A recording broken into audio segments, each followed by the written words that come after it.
Ready if everybody else is. Okay. That'll work. Roll right into it.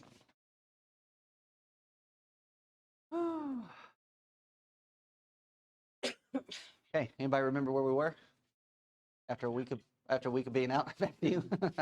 Oh, was it close? Yeah. Well, I'm not that old. I didn't heard that. Ah.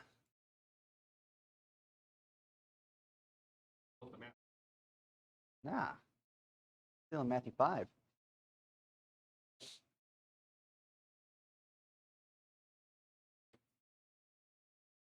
So we're moving on into the swearing of oaths or the taking of vows. Now, as we're going through this, as we've been making mention through all of our study and our discussion, we're not wanting to lose track as to where we've been. So what was the topic that was mentioned just before? All right, marriage and how it is that we can have the types of marriages that God has designed for us to have, and those being happy, peaceful marriages where a man and a woman are able to come together and to be unified as one, and that comes through the practicing of the Beatitudes. And that, in fact, if you are cherishing your marriage as you ought, and you're taking on the principles of the Beatitudes, that you're like just hungering and thirsting after righteousness, if you're realizing the first Beatitude, Matthew chapter 5 and verse 3, blessed are the poor in spirit, okay, I'm not as perfect as I think that I am, then what will that do for your marriage? Can only improve, because then it's the realization that I have a part to play in whatever problems are being found inside of the marriage. And many times when you're looking at marital problems and couples that want to go and talk to somebody, it's usually the case that it's a constant game of wanting to throw blame around. Well, they're not doing this or they're not doing that. And you're not taking a step back and you're not considering, well, what am I not doing?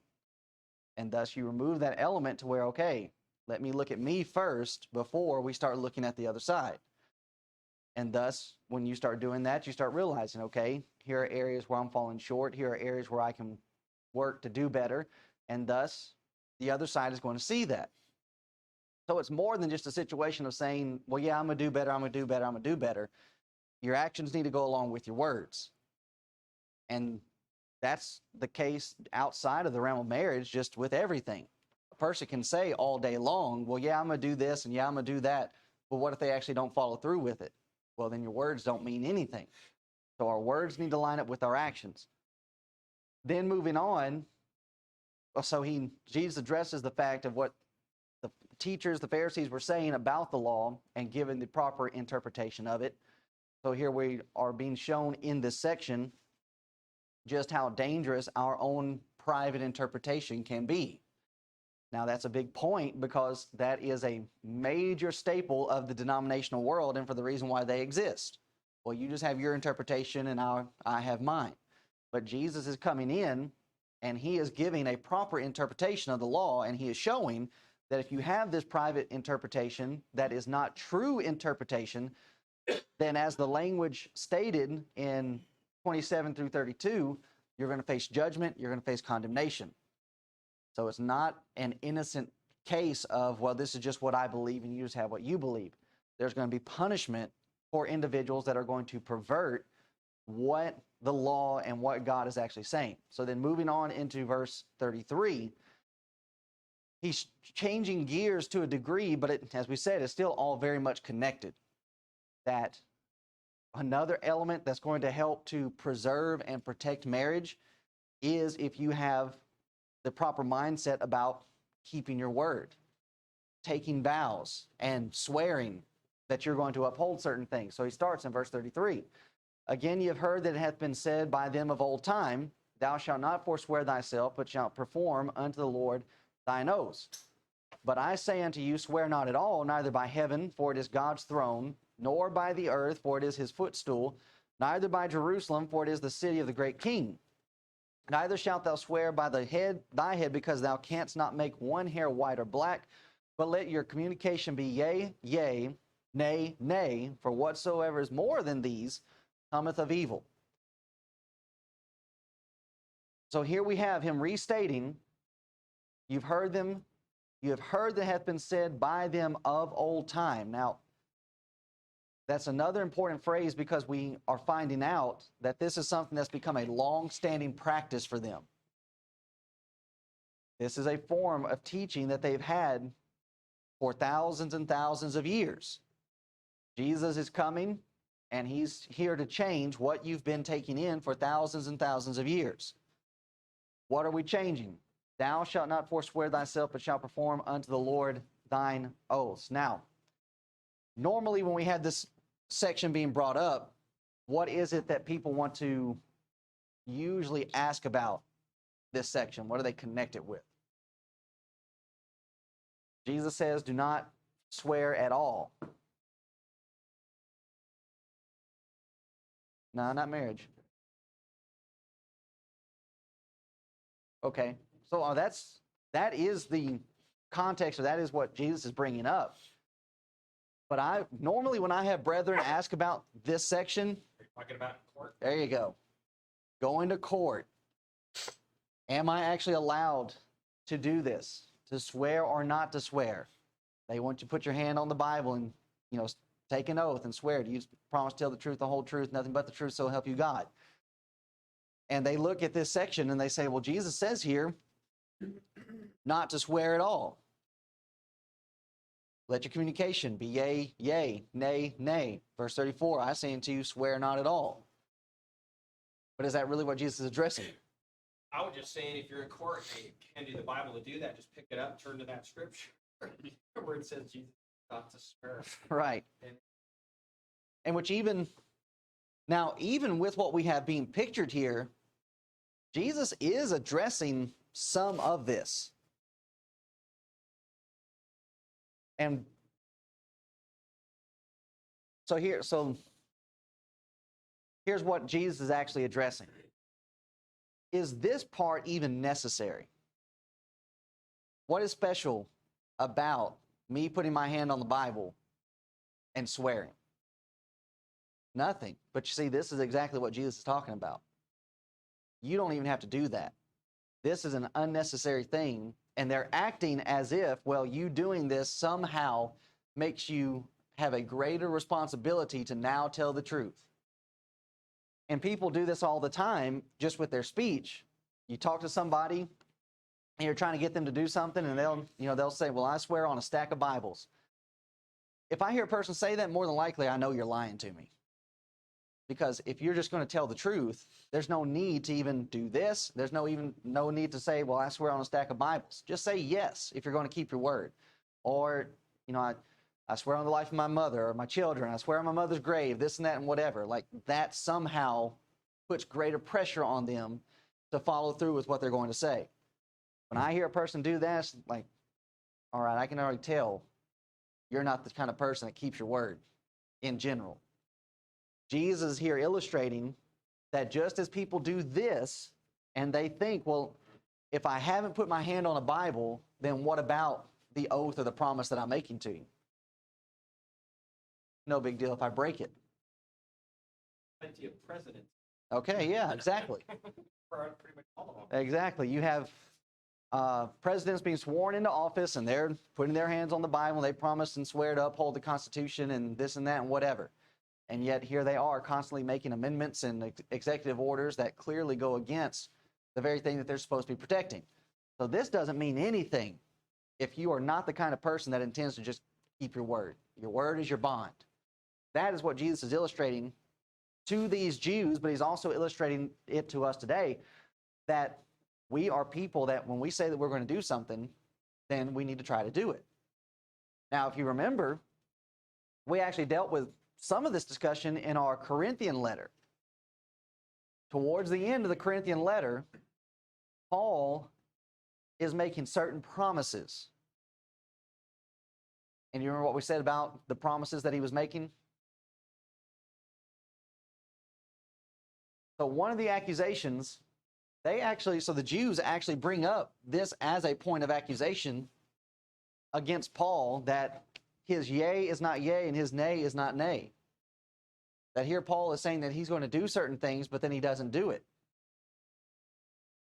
And that comes at the end of 1 Corinthians 16, where Paul says, I'm going to come and winter with you, but I'm going to stop over in Ephesus. But before going to Ephesus, I have a desire to go to Jerusalem for Passover. So here Paul is saying that I'm going to come to you, but he qualifies what he says. But even with that, the qualification, we as brethren, we need to understand that, okay, so there are going to be situations where circumstances arise where you're not going to be able to do what you say that you're going to perform. Paul said, I'm coming to see you, but then he writes in the second letter that even though I had a desire to come and see you, I first had to go here and go there, and I was actually stopped in certain places, couldn't go any further. So what about that? We need to keep our word, but at the same time, we're recognizing that things are going to come up to where I might have to alter what it was that's being said. And that people are not going to be merciful and understanding. So even with that, how hypocritical it is of the Jews to try to throw that in Paul's face when this is their practice. And that really shines more light what we're studying here in the book of Matthew as to what's going on in this Corinthian letter. Here the Jews are thinking, well, swear not at all, neither by heaven, for it is God's throne. Well, don't swear by God's name, but if you want to swear by heaven to do something, then okay, that's a little bit lesser of a bond that's being put on you. But if you want to go down below that, then swear by the earth. And just keeps going lower and lower and lower. Neither shalt thou swear by thy own head. So here are all these different ways where the Jews are saying they're making excuses and trying to make loopholes to where people can get out of keeping their oaths. Well, if you swear by the temple, or you swear by the temple is going to be brought up later in Jesus' discussion. But if you're swearing by the earth, or you're swearing by Jerusalem, you swear by all these different things, and that allows you to wiggle in and out of what you're actually doing. But Jesus comes in and says, no, if you're going to make an oath, just make an oath. If you're going to swear yourself to do something, then swear yourself to do it and make sure that you follow through with it. So this is not just the case of, if I go to court, is it sinful for me to do this? No, it's not sinful for you to do this. This step is unnecessary because if you're going to swear to tell the truth, then you just need to stand up and tell the truth. So here's what we're going to do today.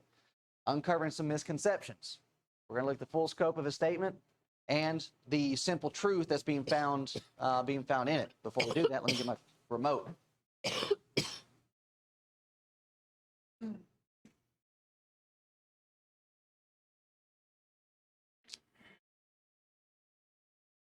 What happens when you're gone for a week and you get out of routine?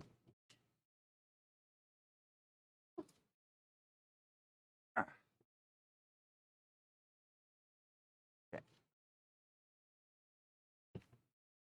All right, so as we said, uncovering misconceptions. Jesus is not prohibiting all swearing or oath-taking.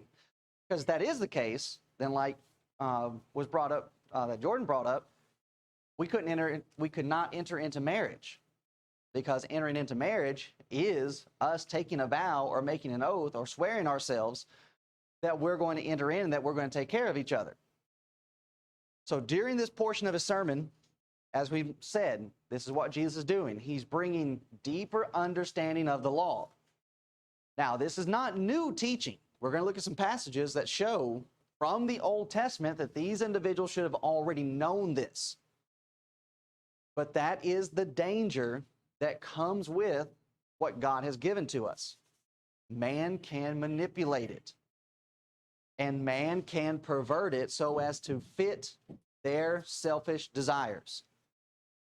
So again, he addresses improper application from these teachers.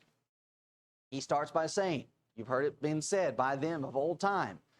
Later on in Matthew chapter 23 and verse 16, you have Jesus describing these Pharisees very fittingly as to what they're actually doing. Woe unto you, blind guides, which say, whosoever shall swear by the temple, it is nothing, but whosoever shall swear by the gold of the temple, he is a debtor. Here's the game that they're playing. Well, it's one thing to swear by the temple, but if you're swearing by the gold of the temple, then you better keep what you said. It's just like, what? How do you even come up with that? And as we're in our daily conversations with people over the scripture and trying to help them to understand, removing the blinders that they've put over their eyes, it's just, you get into conversation with some folks and they say something, it's just this very same situation.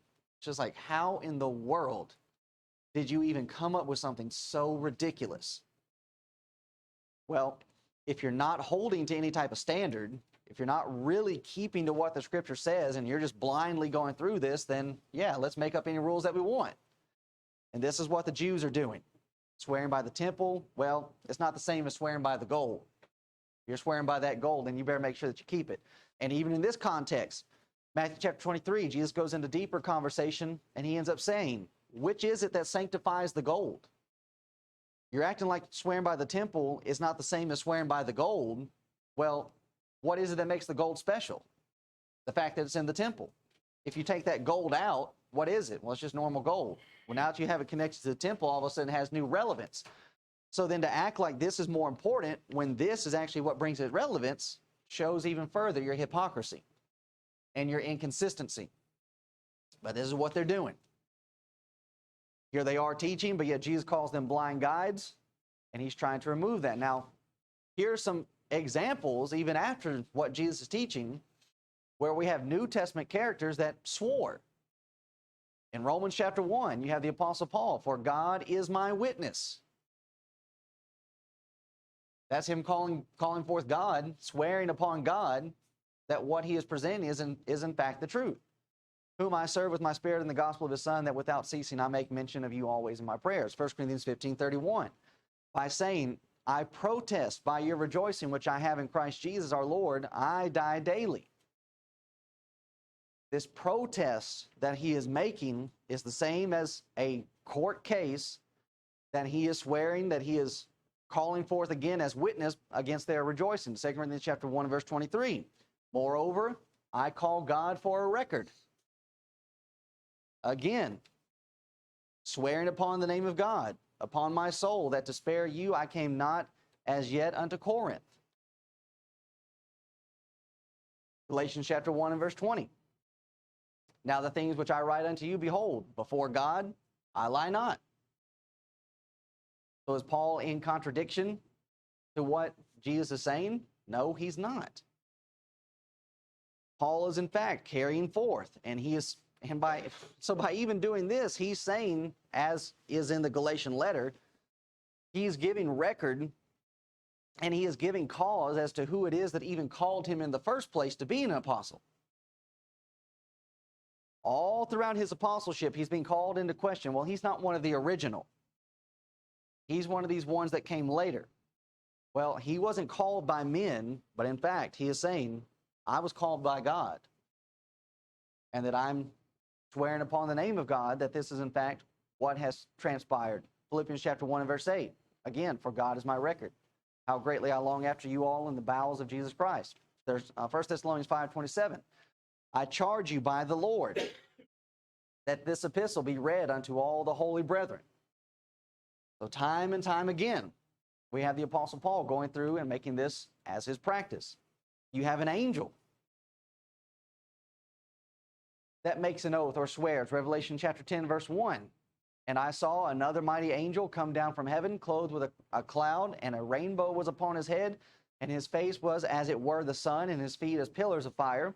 And the angel which I saw stand upon the sea and upon the earth lifted up his hand to heaven, and sware by him that liveth forever and ever. So it's not just the situation that all swearing is bad. And so even with this discussion of what we have taking place in Matthew chapter 5 and verse 33, we have another example of how we are to interpret and how we are to gain understanding from what is being written. Just because Jesus says, thou shalt not swear, or do not swear at all, is he actually condemning all swearing. No. You have to keep it in its context, and that he is condemning what these false teachers are doing. To where if that is what Jesus is saying, then you'd have to condemn this angel, you'd have to condemn the Apostle Paul, but not only condemning them, you'd have to condemn Jesus himself. Because in Matthew chapter 26, 63 through 64, as he is before Pilate, and this is a court case, this is a civil court, but Jesus held his peace in he's before the high priest, and the high priest answered and said unto him, I adjure thee by the living God that thou tell us whether thou be the Christ, the Son of God. Jesus saith unto him, Thou hast said, Nevertheless I say unto you, hereafter shall you see the Son of Man sitting on the right hand of power and coming in the clouds of heaven. So here is the priest, and he is saying, I adjure thee by the living God. Make a statement on the name of God. And Jesus does. One of the few times that Jesus actually gives an answer, and it is answering to this fact that the high priest is calling him to give an answer and to give it by the living God. Not only Jesus, but then you'd have to condemn God himself. Because the Father, in fact, swears. Hebrews chapter 6 and verse 13. For when God made promise to Abraham, because he could swear by no greater, he sware by himself, saying, Surely blessing I will bless thee, and multiplying I will multiply thee. And so after he had patiently endured, he obtained the promise. For men verily swear by the greater, and an oath for confirmation is to them an end of all strife. Wherein God, willing more abundantly to show unto the heirs of promise the immutability of his counsel, confirmed it by an oath. So it is not the case that Jesus is simply condemning this practice wholesale, but that he is in fact condemning the hypocritical practice that these Jews are involved in on a daily basis. So the full scope of what's happening here. The Jews were striving to split hairs as to which oath had to be kept, depending upon what item a person swore. So it is evident this is not merely because they are just swearing in general, but just as with the case of marriage. God said from the beginning, man leaves father and mother, woman leaves father and mother, and they're to be brought together, bound together, and they become one flesh. And that there is not to be any putting away. But because of the hardness of the individual's hearts, of the Jews' hearts at that time, here is something that is put into place so as to try to curb that. But because they had a desire to do as they willed, as to what their pleasure was, then they manipulate that. And they go against what God has initially intended for it to be. So here are the Old Testament passages that should have shown to them that what Jesus is saying and what Jesus is teaching is in fact the case. Exodus chapter 20 and verse 7. Here we have the very section of the Ten Commandments. Thou shalt not take the name of the Lord thy God in vain, for the Lord will not hold him guiltless that taketh his name in vain. To take the Lord's name in vain is more than just simply saying, oh my God, like people are today. But to do anything in the name of God and then not practice it is to take his name in vain. You put connected with that Leviticus chapter 19, verse 12. And ye shall not swear by my name falsely, neither shalt thou profane the name of thy God. I am the Lord. To swear falsely is to profane the name of God. You say that you're going to do something, and then you don't do it, you're taking his name in vain. Well, I never brought God's name into it. Doesn't matter. You're one of God's people. You are an Israelite. Every time that your name, that name is being said, you are in fact invoking the name of God. So even when it comes to making vows and making promises and swearing, you are in fact carrying with it at every situation, God is in the presence of that. Deuteronomy chapter 23 and verse 23. the retelling of the law. That which is gone out of thy lips thou shalt keep and perform. Even a free will offering, according as thou hast vowed unto the Lord thy God, which thou hast promised with thy mouth. This is what the law says on the matter. You promise something, you make an oath, you make a vow, thou shalt keep and perform. Doesn't matter how little it is, it does not matter how big it is. If you make that promise, if you say it, then you need to do it. Numbers chapter 30 and verse 2. If a man vow a vow unto the Lord, or swear an oath to bind his soul with a bond, he shall not break his word.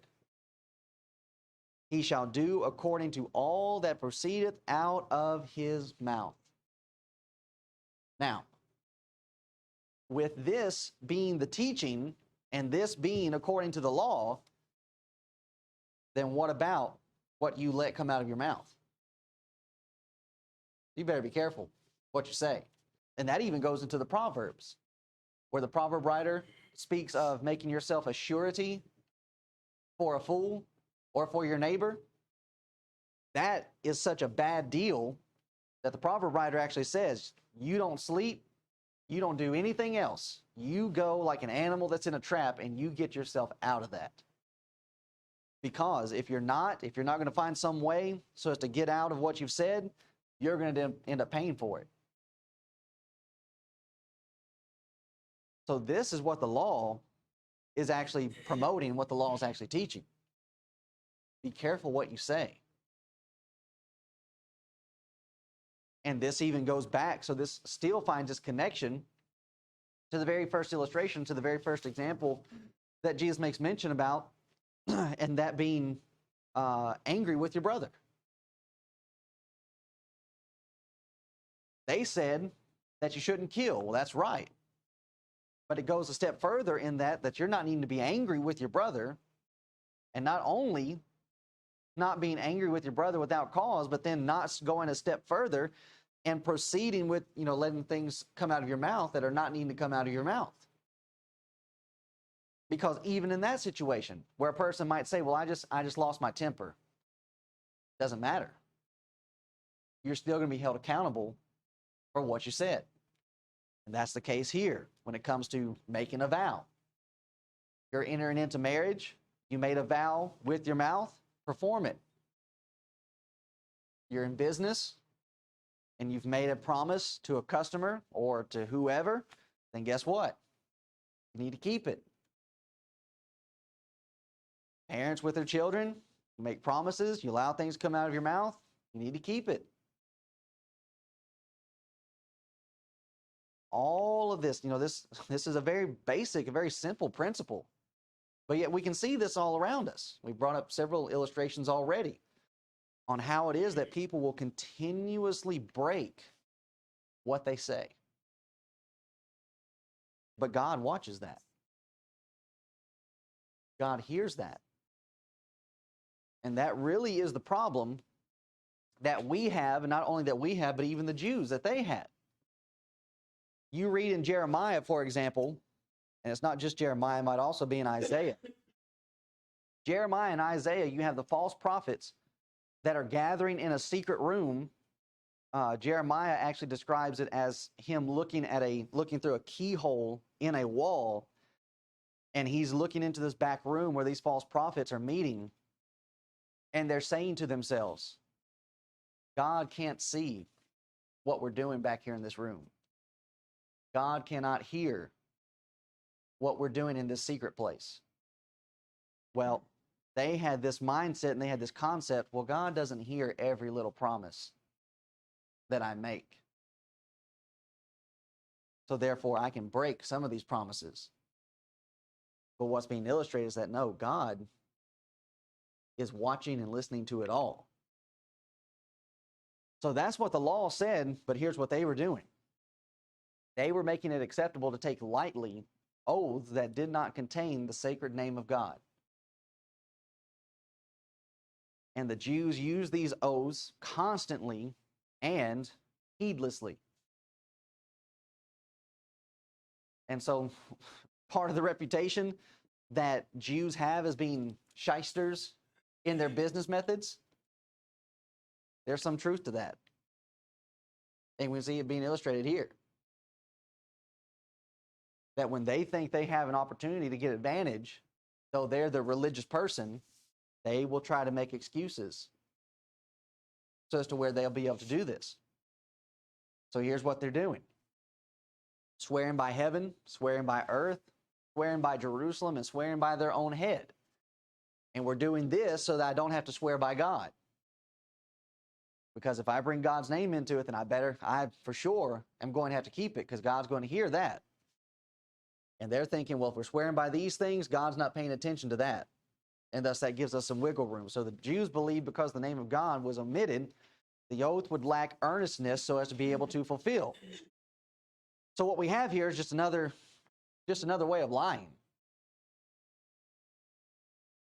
That the Jews have found a religious means of being able to not uphold the truth. And Jesus gives us another illustration of where they're doing that. Mark chapter 7, verse 10. For Moses said, honor thy father and thy mother, and whoso curseth father or mother, let him die the death. But ye say, if a man shall say to his father or mother, it is Corban, that is to say, a gift, by whatsoever thou mightest be profited by me, he shall be free. And ye suffer him no more to do aught for his father or his mother. So here's the responsibility that children have to take care of their parents. And the children have said, okay, we're going to take care of you for whatever this amount is that you're needing. But what do? They turn around and they break their word by saying, well, it's Corban. We're giving it to the temple. Oh, if you're giving it to the temple, then, all right, I can't get mad at that, except for what they're doing. Ye suffered him no more to do aught for his father or mother, making the word of God of none effect through your tradition, which ye have delivered, and many such like things do ye. So here's where it is actually practiced out. We've given our word. We said that we're going to help you out, but we're actually not going to do that anymore, and we're going to do this instead, where the temple gets a little bit, and I get a little bit back in return. Now, Paul writes in Romans chapter 1 of the Gentiles and just how bad they are. And one of the things that he lists in there as to how bad the Gentiles are is that of lacking natural affection. And certainly wouldn't this fall into that same category? Here you are, and you're in the prime of your age, and your parents' health, your parents are failing in their physical abilities and all the years that they have provided for you and taken care of you, and now it's your turn to return the favor. And this is how you're wanting to treat your mother and your father. And this is the state of the religious world at the time of Christ. That you would have the children being willing to put their parents in such a predicament. And how are they doing it? They're all doing it under the mask of religion.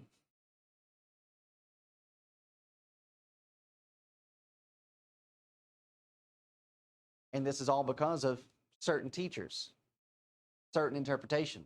I mean, can we not understand why somebody would be drawn to this? To relieve them from the responsibility of taking care of their parents, and not only that, but you get to keep a little bit of what you would have to be giving over to your parents. It all comes back to selfishness. The Pharisees, the Sadducees that are allowing this practice, they're greedy of gain. These children, they're greedy of gain, and they're not thinking about others. And this whole entire time, they're thinking that they can get away with it because, well, we're doing this under religion, and that's what you taught us to do, is to be mindful of the temple and the house of God. Well, that is true, but it's not to the neglect of what else the Bible says. This right here, taking care of your family, is just as much kingdom work as the tithes and offerings are. And to act like this area allows us to be free from other responsibilities that we have, it's just not the case. So here's what they were choosing to forget when they were involved in these practices. Swearing by heaven and earth. God is present in this realm. Isaiah chapter 66, verse 1, thus saith the Lord, the heaven is my throne and the earth is my footstool. So what about swearing by heaven or swearing by earth? Those belong to God. He's the creator. Heaven holds his throne. The earth is his footstool. Where is the house that you build unto me, and where is the place of my rest? Acts chapter 7, verse 48, howbeit the Most High dwelleth not in temples made with hands, as saith the prophet. What they were choosing to forget is this very fact. All of this belongs to God anyway, so what about swearing by it? You're still invoking the name of God. Swearing by Jerusalem. Well, what is Jerusalem? Jerusalem is the dwelling place of the king, chosen by God. That is the place where God decided to place his name. That when you think of Jerusalem, what are you supposed to think about? Who are you supposed to think about? God dwells in this place. The location of God's house of worship, the temple, is in Jerusalem, where the Ark of the Covenant and the mercy seat, all of that is found in Jerusalem.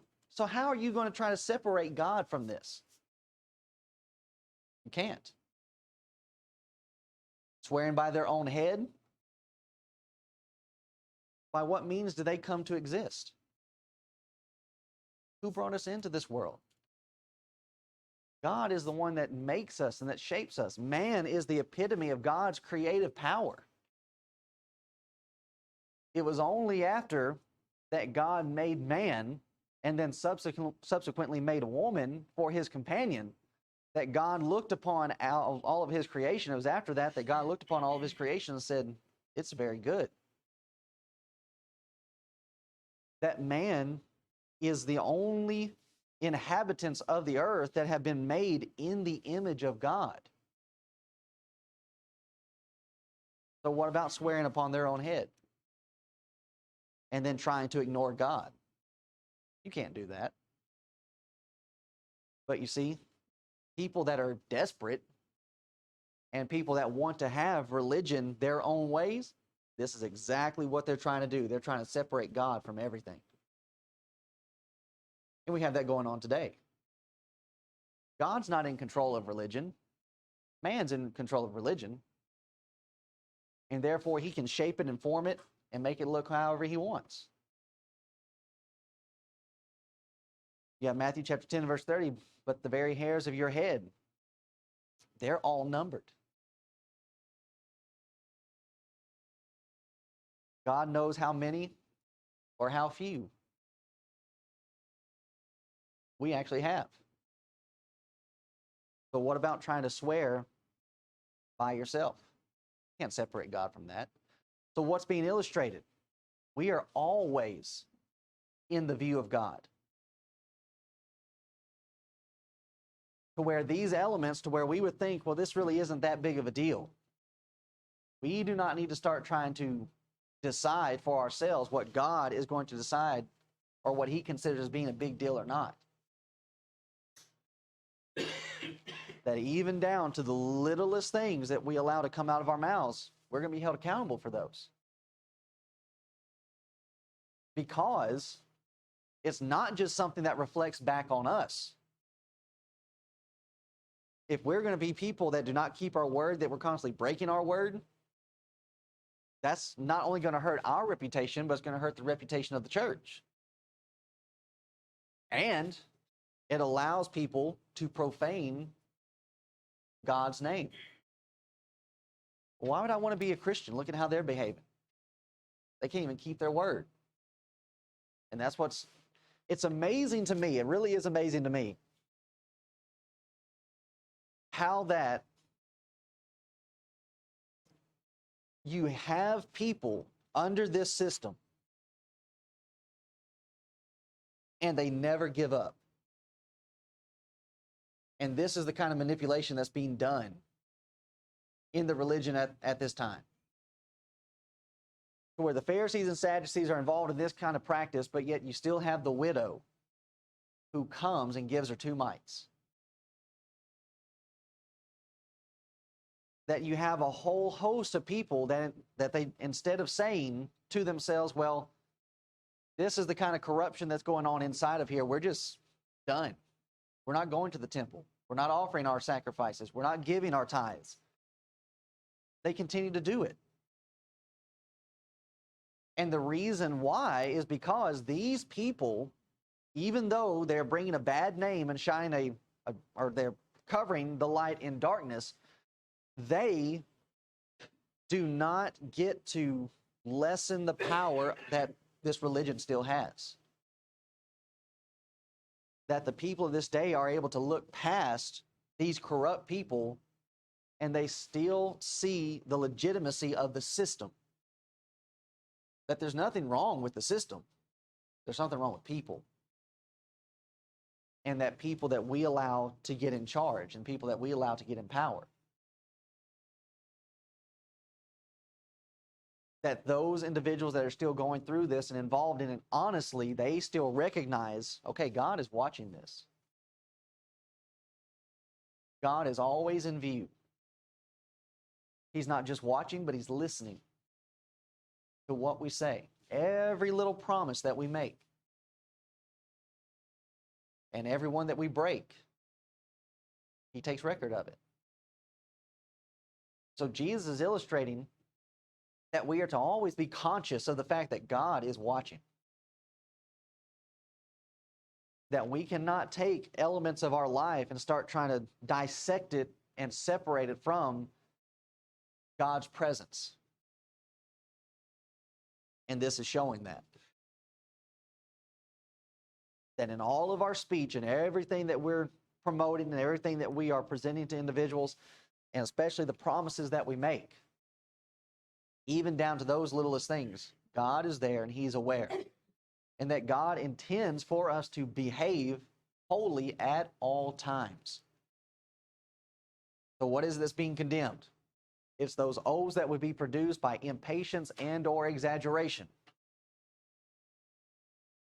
Not to those solemn occasions when an oath is required by the magistrate or by the law, or as we're entering into our marriages or what have you. It's not that type of situation that's being condemned, but it's what these people are practicing at this time. You're trying to find a way to get out of it. But even with that, to where this is not being condemned, okay, me placing my hand on the Bible and promising to tell the truth, that within itself is not being condemned, but like we said, it's not necessary. I'm a Christian. If I tell you I'm going to tell the truth, I'm going to tell the truth. Because that's what we're being called to do.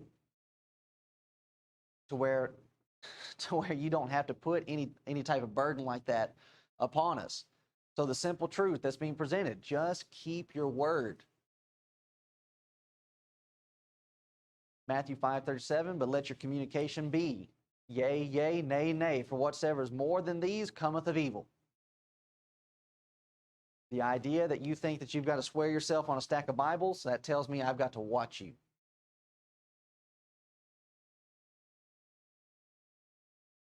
And even in James chapter 5, verse 12, it's mentioned again. But above all things, my brethren, swear not, neither by heaven, neither by the earth, neither by any other oath. But let your yea be yea, and your nay, nay, lest ye fall into condemnation. Well, what's the condemnation? Not because you're swearing or that you're promising. But again, James makes reference to this very same practice that Jesus is talking about. We're swearing by heaven, we're swearing by the earth, or any other oath. And what are you thinking? Well, because I'm swearing by these things, it's not as important. It's not as binding. I'm not going to get as nearly as much trouble if I break this compared to if I made an oath by something else. We have an ideal duty towards God at all times. but we also have a practical duty to those among whom we live. Where Jesus is showing this is not just a situation where, okay, you have to do this in obligation to God, but we have obligation to one another. As a Christian, I'm supposed to be concerned about you. I'm supposed to have care and compassion for you. Well, guess what? I can't love my neighbor and then turn around and not keep my word. Our word is our bond and always carries a weight of severity to be fulfilled. Whatsoever is more than these, or that which is over and above, anything more than yes or no, is superfluous. It's unnecessary. And it's needless. As we deal with one another, if I say to you that I'm going to try to do something, then I need to do it. But as we mentioned with Paul, if something arises to where, okay, I can't do it right now, but I'm still going to do it, then we allow for that. But even with that, we can't continuously fall into a pattern of excuse making and then never actually come about performing what it is that we set out to perform. If we're going to do it, then we do it. Now let's just consider some promises that we've made. And ultimately, as we said, these are kingdom principles. Jesus is using this as application for those that are going to come into the kingdom and are going to be citizens of his kingdom. All right? If you're going to come into the kingdom, there are going to be certain responsibilities that are placed upon you as a citizen. And you have made a commitment, you've made an oath and a promise to do certain things. How are we doing on those promises? We've been called to study, meditate on God's word. That we're to feed on his word. That's one of the oaths. That's one of the things that we swore ourselves to.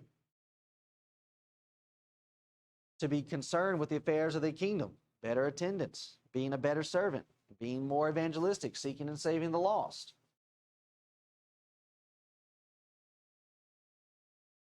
How are we doing on our promises? That as we are coming in and we're becoming Christians, we're making ourselves bond servants. That's the idea of I'm selling myself over to somebody else to perform and fulfill what the master calls me to do. How are we doing with that oath? But as we said, it finds itself reaching out into every aspect of life, even into our marriages. There are commands that God lays out. If you're going to be a citizen of the kingdom, then this is what your marriage needs to look like. How are we doing on keeping that oath?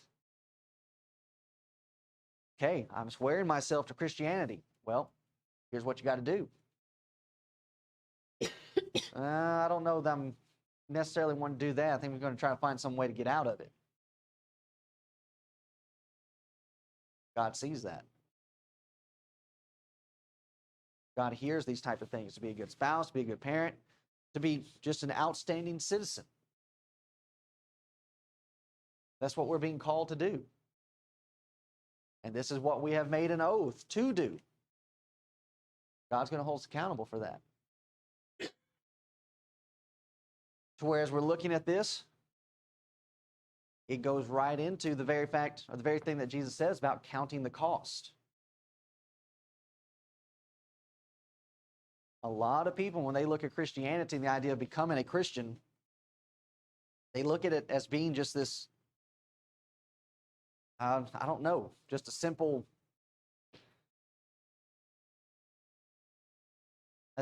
ideology, which it is a simple ideology.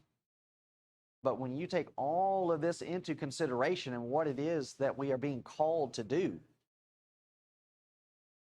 and that we're being called to perform, and the idea that just like with becoming a citizen of this country, person from a foreign land, they have to come over, they have to learn certain things about our country, and then they go and they stand before a judge and they swear allegiance to this country so as to become a citizen. And it's the same thing to becoming a citizen in the kingdom of Christ. You're swearing your allegiance to Him and to His kingdom and to His laws, and you're forsaking any other citizenship. That comes with certain responsibilities. You have to follow certain laws, you have to take on certain characteristics, and guess what? If you're not willing to do that, then you don't need to take the oath.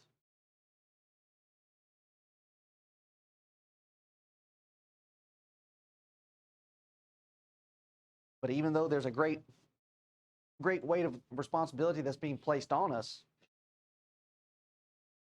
the blessings that come with being a citizen certainly outweigh the weight of responsibility and obligation.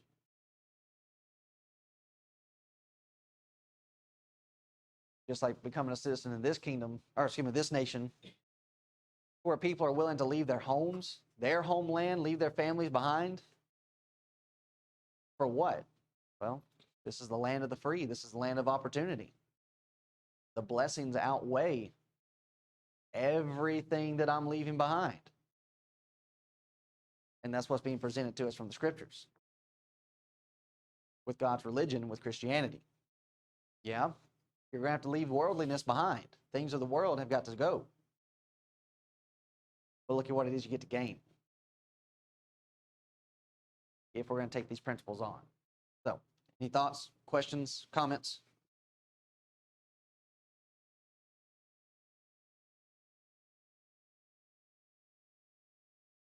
All right. Then we will pause.